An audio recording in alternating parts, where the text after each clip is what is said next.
Alam mo yung feeling na siya yung greatest love mo, pero at the same time, siya yung greatest lesson mo. Yung minsan mong tinuring na mahal mo.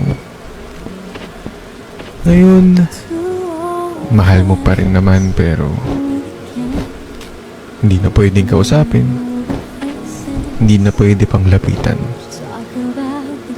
Ang hirap ng kumustahin, kumbaga. Pero marami siyang naturo sa'yo. Marami siyang naipaalala sa'yo noon na hanggang ngayon, dala-dala mo. Hanggang ngayon, parte ng buhay mo.